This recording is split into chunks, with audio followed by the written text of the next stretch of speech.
সবাইকে আমি জানাই আমার পক্ষ থেকে সালাম। আসসালামু আলাইকুম ওয়া রাহমাতুল্লাহি ওয়া বারাকাতুহু।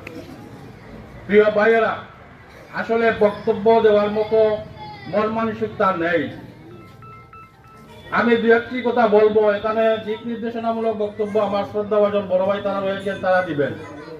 আপনারা জানেন আমাদের আপসহীন নেত্রী, দেশ নেত্রী বেগম খালেদা জিয়া গুরুতরভাবে অসুস্থ হয়ে হাসপাতালে আছেন। আমি শুধু আপনাদেরকে বলবো, যারা এই মাইকের আওয়াজ যতটুকু দূরে যাচ্ছে সবাইকে বলবো, আমার দেশ নেত্রী বিএনপির প্রাণ বেগম খালেদা জিয়ার জন্য সবাই দোয়া করবেন। সুপ্রিয় উপস্থিতি, আপনারা জানেন আগামী ফেব্রুয়ারিতে এই সরকার বলেছে নির্বাচন দেওয়ার জন্য, তফসিল ঘোষণা করবে ডিসেম্বর।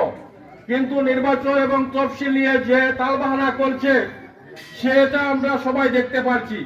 তাই আমরা সামনে নির্বাচন, আমাদের নির্বাচনে আমাদের বিএনপি মনোনীত প্রার্থী দানুল শীষের প্রতীক নিয়ে আমাদের সিলেটের জননেতা মুক্তাদির ভাইকে, খন্দকার মুক্তাদির ভাইকে সিলেট 1 আসনে মনোনীত করা হয়েছে। আমরা সবাই মুক্তাদির ভাই হয়ে কাজ করব এবং আমাদের যারা বিএনপি অঙ্গ সংগঠনের আমরা যারা আছি, আমরা অনেক কষ্ট করে এই পর্যায়ে এসেছি। আমরা জেল কেটেছি, আমরা রাস্তায় ঘুমিয়েছি, আমরা কবরস্থানে ঘুমিয়েছি, আমরা নদীর পাড়ে ঘুমিয়েছি, আমরা গুম হয়েছি, আমরা খুন হয়েছি, আমরা অনেক নির্যাতিত হয়েছি।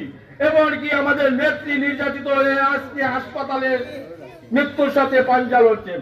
আমাদের বাংলার অহংকার, তারুণ্যের অহংকার, দেশনায়ক জনাব তারেক রহমানের আদর্শে আমরা আদর্শিত। আমরা শহীদ রাষ্ট্রপতি জিয়াউর রহমানের আদর্শে আদর্শিত। আমরা সেই আদর্শকে বজায় রেখে মানুষের সাথে মিশে, মানুষের কাছে গিয়ে, মানুষের সাথে সুন্দর ব্যবহার করে যাতে আগামী নির্বাচনে আমরা দানুল শীষের বিজয় ছিনিয়ে আনতে পারি, সেই আশাবাদ ব্যক্ত করে আমি আমার বক্তব্য এখানে সমাপ্তি করলাম। আসসালামু আলাইকুম ওয়া রাহমাতুল্লাহি ওয়া বারাকাতুহু।